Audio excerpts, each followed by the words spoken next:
Mantan Presiden Joko Widodo mempertimbangkan untuk menempuh langkah hukum atas tuduhan ijazah palsu yang kembali mencuat.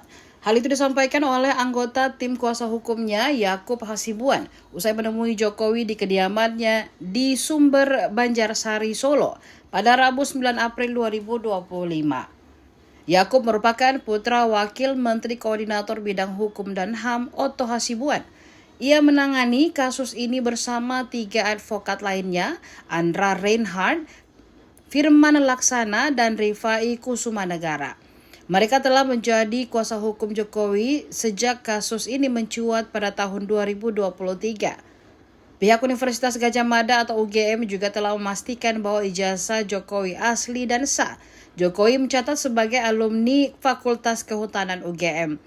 Selama ini, kata Yakub, pihaknya lebih banyak bersikap pasif dan hanya merespon di jalur hukum. Namun kini pihaknya mulai mempertimbangkan tindakan hukum lanjutan. Apalagi Jokowi sudah tidak menjabat sebagai presiden dan dinilai masih terus diserang secara personal.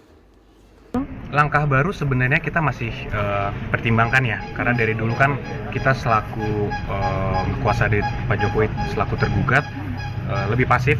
Kita hanya bilang bahwa sudah ada jalur hukum, silakan ditempuh, itu merupakan hak setiap warga negara, dan kita juga meresponinya dengan memberikan jawaban di pengadilan juga, dan sudah selesai perkaranya.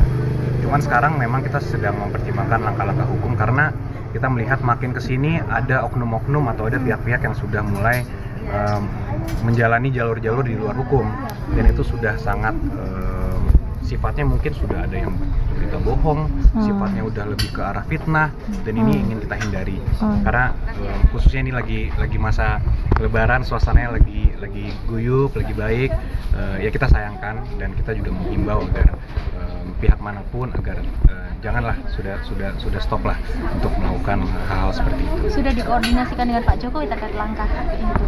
Sedang kita pertimbangkan. Kalau dari Pak Jokowi kan dari 2 tahun lalu juga sebenarnya belum mau melakukan apa-apa karena memang ya mungkin Mbak tahu sendiri sifatnya Pak Jokowi. Cuma makin kesini kalau memang sekarang Pak Jokowi bukan lagi presiden, masih diserang secara pribadi, ya ini kami juga menilainya mungkin kita pertimbangkan untuk melakukan langkah-langkah. Download Tribun X sekarang, menghadirkan lokal menjadi Indonesia.